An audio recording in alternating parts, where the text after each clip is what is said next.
Muchas gracias. Vamos a continuar con nuestra serie en cuanto al ministerio del Espíritu Santo. Como ya vimos, en primer lugar el Espíritu contiende, tal como dice Génesis capítulo 6 y versículo 3. Después vimos que el Espíritu salva, lo vimos en Tito 3:5. Así que vamos a continuar a partir de allí en unos momentos. Prepárese ahora y tenga su Biblia abierta, por favor, en el próximo versículo que vamos a considerar, el cual se encuentra en Primera de Pedro, capítulo 1. Ahora, antes de ir a nuestro estudio bíblico, en esta tercera entrega de nuestra serie en cuanto a la obra del Espíritu Santo, vamos a ir delante de Dios en oración. Amado Padre Celestial, queremos agradecerte en este día por suplir todas nuestras necesidades. Gracias por haber suplido de todo lo que necesitábamos para llevar a cabo este ministerio. No hemos recibido siempre lo que queríamos, pero sí lo que necesitábamos. Te agradecemos por cómo nos recuerdas en tu palabra, de puño y letra del apóstol Pablo, que mi Dios suplirá todas nuestras necesidades según sus riquezas en gloria en Cristo Jesús. Señor, nunca nos has prometido suplir para nuestra codicia, sino para nuestras necesidades, y es en ti que esperamos para que nos suplas. Te agradecemos, Padre, por la vida de cada oyente en este día. Estoy muy agradecido por personas que están interesadas en estudiar tu palabra, y es mi oración que puedan crecer espiritualmente al escuchar este programa. Te pedimos también por los que están enfermos, para que tu presencia se haga manifiesta en sus vidas. Y Señor, si alguno que está escuchando no te conoce todavía, te pedimos por su salvación, para que pueda conocer a Cristo en este día. Te pedimos todas estas cosas en el nombre del Señor Jesús. Amén. Bueno, ahora sí, abra su Biblia por favor en Primera de Pedro, capítulo 1, versículo 2. Allí leemos: elegidos según la presciencia de Dios Padre en santificación del Espíritu, para obedecer y ser rociados con la sangre de Jesucristo. Gracia y paz os sean multiplicadas. Permítame hacer una pausa para resaltar allí la frase santificación del Espíritu. Vamos a examinar esto a la luz de la palabra de Dios, Entonces, en tercer lugar, vemos que el Espíritu santifica. Veamos una vez más la progresión lógica de todo esto. En primer lugar, Génesis 6:3, el Espíritu contiende para poder luego salvar. En segundo lugar, Tito 3:5, y para poder santificar, Primera de Pedro 1:2. Él contiende, Él salva y Él santifica. Dice el texto: elegidos según la presciencia de Dios Padre en santificación del Espíritu, para obedecer y ser rociados con la sangre de Jesucristo, gracia y paz os sean multiplicadas. Una de las grandes realidades del presente para el creyente en Cristo es que el Espíritu Santo mora en él. Recuerde las palabras del Señor Jesús en Juan 14, cuando dijo: porque mora con vosotros y estará en vosotros. Y Pablo le dijo a los corintios: ¿no sabéis que sois templo de Dios y que el Espíritu de Dios mora en vosotros? Lo leemos en Primera de Corintios 3:16. Y luego dijo en el capítulo 6, versículo 19, el cual está en vosotros, el cual tenéis de Dios. En otras palabras, la morada del Espíritu es personal e individual. Ahora, cada hijo de Dios ha sido santificado por el Espíritu Santo. Se trata de una santificación posicional, algo que no podemos hacer que suceda por nosotros mismos. En el momento en el cual el pecador nace de nuevo, regenerado por el Espíritu según Tito 3:5, es también santificado por el Espíritu. Ahora bien, ¿qué queremos decir con la obra de santificación del Espíritu? Bueno, esto no es complicado si uno sabe el significado de la palabra santificar. La palabra santificar proviene del sustantivo santo, Comenzando la epístola a los Efesios, el apóstol dice: Pablo, apóstol de Jesucristo, por la voluntad de Dios, a los santos y fieles en Cristo Jesús que están en Éfeso. ¿Quiénes eran esos santos? Los santificados. La palabra santificado significa apartar, poner a un lado. Y quiero aclararle, en su significado inicial no tiene nada que ver con el comportamiento moral de la persona. Cuando el Espíritu Santo viene a la vida del creyente, Él lo pone a un lado para un propósito santo, lo pone aparte. Vamos a ver a la santificación como ser apartado con un propósito especial. Le propongo que pensemos primero que nada en la santificación preparatoria. En otras oportunidades hemos hablado de esto. Vaya ahí en su Biblia al libro de Jeremías, capítulo 1, versículo 5. Dios le dijo a Jeremías: antes que te formase en el vientre te conocí, y antes que nacieses te santifiqué, te di por profeta a las naciones. Dios le estaba diciendo a Jeremías que antes de que él naciera, antes de que estuviera en el vientre de su madre, lo santificó. Dios estaba diciendo: te aparté para un propósito especial, un propósito santo, para vivir una vida especial. Te santifiqué, te puse a un lado para que seas mi profeta. Entonces, la idea es poner a un lado o apartar para un propósito. Esto es lo que yo llamo santificación preparatoria. En otras palabras, Dios tiene un plan para cada vida. Pablo dijo prácticamente lo mismo en Gálatas capítulo 1 y versículo 15. Allí leemos: pero cuando agradó a Dios, que me apartó desde el vientre de mi madre y me llamó por su gracia, revelar a su Hijo en mí para que yo le predicase entre los gentiles, etcétera, etcétera. ¿Se da cuenta? Me apartó desde el vientre de mi madre. Santificación preparatoria. Ahora piense en todos los años que Pablo luchó con Dios y rechazó a Cristo como el Mesías. De hecho, él contribuyó a matar a cristianos hasta que encontró a Dios y su plan para su vida. Esto fue santificación preparatoria. Dios tenía un plan para la vida de Jeremías. Dios tenía un plan para la vida de Saulo de Tarso. Y Dios tiene un plan para tu vida y mi vida, mi amigo. Usted y yo no somos trozos de madera a la deriva en el océano de la vida, sin metas, sin planes, sin propósitos, sin objetivos. Dios tiene un plan para cada vida, y la tragedia más grande que un cristiano puede experimentar es vivir y morir sin haber descubierto el propósito por el cual Dios lo puso en esta tierra. Yo llamo a esto la tragedia de las tragedias, mis amigos. Hablamos entonces de santificación preparatoria. Dios tiene un plan y un propósito para su vida. Dios lo ha separado para algo en este mundo. Cada cristiano es un santo. Esta palabra santo es utilizada para todos los creyentes, no solo a personas que tienen una posición especial o a los que han muerto y se han caracterizado por una vida piadosa. No, los santos son los que hemos creído, tal como lo dice 2 Tesalonicenses 1:10. O sea, todos los redimidos. Todos los salvos, entonces, son santificados por Dios, apartados por Él. Ninguna iglesia puede hacer eso. Ninguna iglesia puede hacer de un pecador un santo.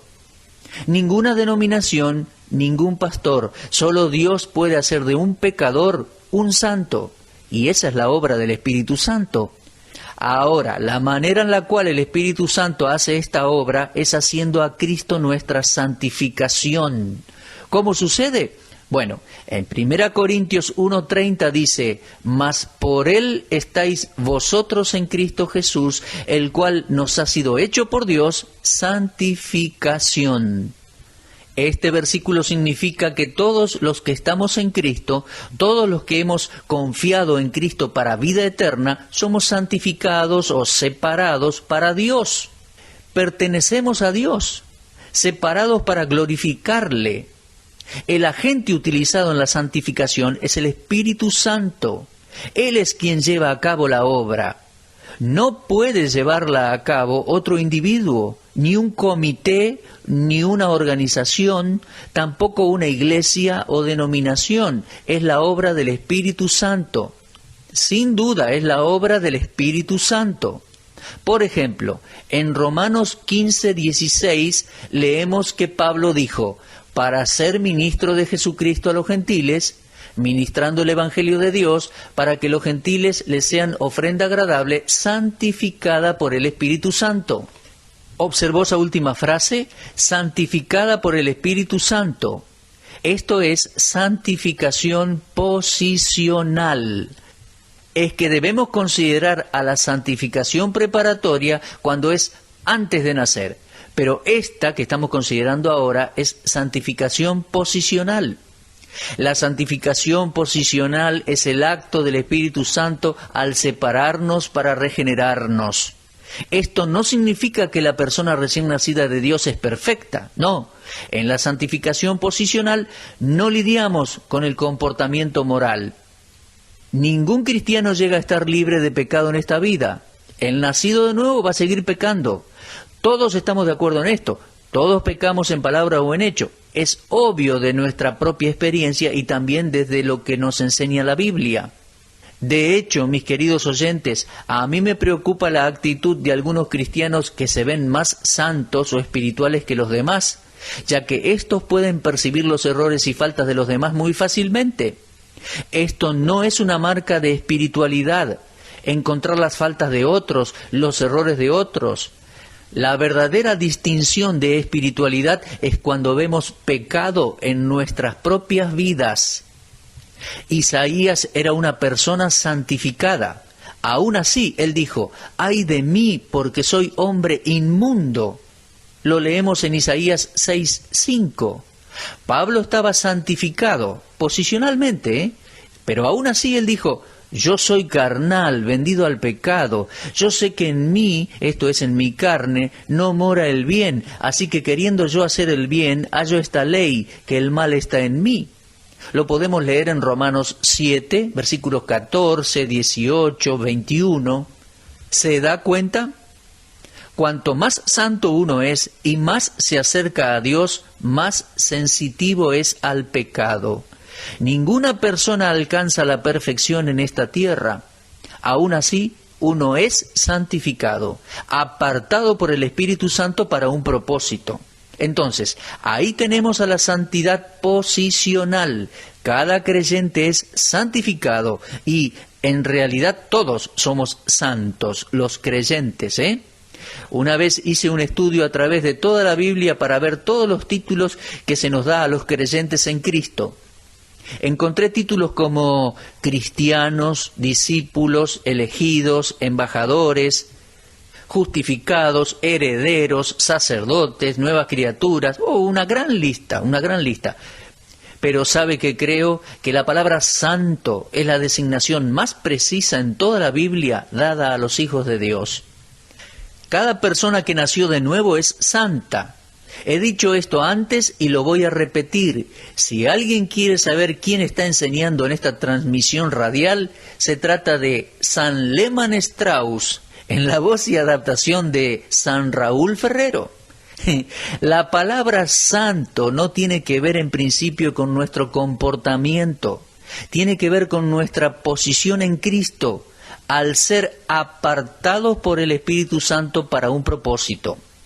Cada nacido de nuevo es santificado una vez y para siempre. Eso es santificación posicional. Ahora bien, vayamos a la tercera fase de la santificación. Primero, hemos visto santificación preparatoria. Dios preparó algo para cada hombre y mujer antes de que éstos nacieran. Segundo, santificación posicional. Al momento en que creemos en el Señor Jesucristo como Salvador personal y nacemos de nuevo, somos apartados, hechos santos por el Espíritu Santo. El tercer paso en nuestra santificación lo voy a llamar santificación práctica. ¿Se da cuenta? La santificación del cristiano no es meramente posicional, es progresiva y práctica también. La santificación práctica es un proceso continuo en la vida del Hijo de Dios. Cada cristiano es santificado una vez y para siempre en el sentido judicial, pero el proceso continúa a través de toda la vida en esta tierra. Nosotros los creyentes deberíamos estar más avanzados en nuestra santificación práctica cada día. Tenemos que haber crecido en la gracia durante este año comparado con el año anterior. Se trata de santificación práctica y este aspecto práctico de la santificación es claramente presentado por el apóstol Pedro al decir en 1 de Pedro 1:15, sino que, como aquel que os llamó es santo, sed también vosotros santos en toda vuestra manera de vivir. Ahora, tal como todos los creyentes son santificados posicionalmente por el Espíritu Santo de Dios, el Espíritu Santo es el gestador de la santificación práctica en la vida del creyente. Nuestros cuerpos son el templo del Espíritu y somos santificados por su presencia y al permitirle tener el pleno control de nuestras mentes y cuerpos. La nueva vida que el Espíritu Santo comenzó debe madurar también por el Espíritu. Recuerde, el Espíritu Santo no va a obligarnos en materia de crecimiento espiritual. Él ocupa un lugar sumamente importante en el proceso de crecimiento espiritual de cada creyente, pero no va a forzarnos en contra de nuestra voluntad. El cristiano no puede quedarse de brazos cruzados y estar esperando allí crecimiento espiritual. No. Debemos reconocer al Espíritu Santo y mantener una perfecta relación con Él. Fíjese cómo Pablo concluye la segunda epístola a los Corintios. Vamos a leer allí en 2 de Corintios 13, versículo 14.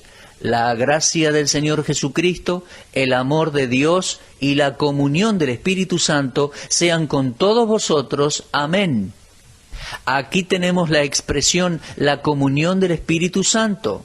Por favor, no mire esa frase con liviandad. No la escuche con liviandad tampoco. Es de suma importancia. La palabra comunión es la misma palabra que se traduce relación, lo cual involucra una asociación, implica compartir algo en común, pero es una participación mutua, o sea, que la disfrutan ambas partes. La misma es llamada comunión del Espíritu en Filipenses 2:1. Mi estimado oyente, ¿disfruta usted la comunión con el Espíritu? Espero que sí. Jesús dijo en Juan 14, versículos 16 y 17, yo rogaré al Padre y Él os dará otro consolador, para que esté con vosotros para siempre, el Espíritu de verdad, al cual el mundo no puede recibir porque no le ve ni le conoce. Pero vosotros le conocéis porque mora con vosotros y estará en vosotros. Queda claro al ver este pasaje que el cuerpo del creyente es la morada del Espíritu Santo y que el propósito del Espíritu al venir a nuestras vidas es proveer compañía y comunión, algo maravilloso. La comunión del Espíritu Santo simplemente significa que compartimos sus pensamientos, sus propósitos y buscamos amar lo que Él ama y odiar lo que Él odia. Buscamos hacer su plan. Habiendo recibido la vida por el Espíritu Santo, participamos de ella y la compartimos con Él. Algunas personas tienen un punto de vista extraescritural, o sea, no bíblico, en cuanto a la comunión con el Espíritu Santo. Ellos piensan en una reclusión, lejos de todo contacto con el mundo exterior. Van a un convento, a un monasterio, para escapar de la comunión de sus compañeros. Ahora, tenga cuidado. El hecho que uno se aísle del mundo que lo rodea no significa que uno va a estar en plena comunión con Dios. Una persona debe primero ser nacida del Espíritu antes de poder disfrutar de la comunión con el Espíritu. Jamás voy a minimizar el valor de la vida devocional. De hecho, debo decir que eso es esencial para nuestro crecimiento espiritual. De hecho, no hay ningún creyente espiritual que sea negligente en leer o en estudiar la Biblia. Eso es esencial para una comunión con el Espíritu. Pero lo que estoy tratando de decir es que la comunión con el Espíritu no desconecta al creyente del resto del mundo. Al contrario, dicha comunión con el Espíritu hace al creyente más influyente contra las fuerzas malignas de este mundo. Tal como traté de mostrarle antes, el creyente es el templo del Espíritu Santo. Esto significa que el cuerpo debe mantenerse limpio para que el Espíritu lo habite con comodidad y lo utilice. Existen varios versículos que nos hablan de la importancia de darle el control de nuestros cuerpos al Espíritu Santo. En Romanos 12, 1 y 2 leemos así: Así que, hermanos, os ruego por las misericordias de Dios que presentéis vuestros cuerpos en sacrificio vivo, santo, agradable a Dios, que es vuestro culto racional. No os conforméis a este siglo, sino transformaos por medio de la renovación de vuestro entendimiento, para que comprobéis cuál sea la buena voluntad de Dios, agradable y perfecta. Ningún hijo verdadero de Dios va a negar que esto se trate de una demanda irracional. Es totalmente razonable. ¿Por qué? Dios me salvó por su gracia, pagó la deuda completa para redimirme, pertenezco a Él, soy suyo porque me creó y soy suyo porque me rescató, me redimió. Entonces ahora es lógico que Dios diga, quiero tu cuerpo. ¿Por qué? Porque es mi templo. ¿Se da cuenta? Debemos saber y debemos tener en cuenta que este cuerpo pertenece a Dios, tal como nuestra alma pertenece a Dios. Es muy importante, querido hermano, que cada uno de nosotros nos demos cuenta de eso. Romanos 12, 1 y 2 sugiere una adoración voluntaria a Dios. La dedicación de nuestros cuerpos como un verdadero sacrificio de alabanza a Dios en la vida cotidiana. Esta presentación debe ser completa. Nosotros le entregamos nuestras almas a Dios, pero muchas veces no queremos entregarle nuestros cuerpos. Permítame preguntarle algo. ¿Cuándo presentó su cuerpo como sacrificio vivo a Dios y le dijo al Espíritu Santo que le dedicaba su cuerpo? ¿Cuándo? Piénselo. ¿Hubo un momento? ¿Hubo un día que lo hizo? Eso es santificación práctica. Ponernos a un lado en el propósito por el cual Dios nos apartó al salvarnos. Es aquí cuando la responsabilidad humana entra en escena. Yo creo en la soberanía de Dios, porque la Biblia lo enseña, pero también creo en la responsabilidad humana, porque la Biblia también lo enseña. Si Dios nos santificó posicionalmente, ahora nosotros debemos cooperar con la palabra de Dios y el Espíritu de Dios y santificarnos en forma práctica a diario. Bueno, veo que se nos va terminando el tiempo, así que quiero resumir y cerrar. Recuerde, estimado oyente, santificación preparatoria, santificación posicional y santificación práctica. Y es ahí y ahora, siendo ya creyentes, donde debemos tomar participación, entregar nuestros cuerpos, ocuparnos en nuestra santificación. Dios mediante vamos a continuar con nuestro estudio. Muchas gracias por haber estado con nosotros. Será hasta entonces, si Dios quiere.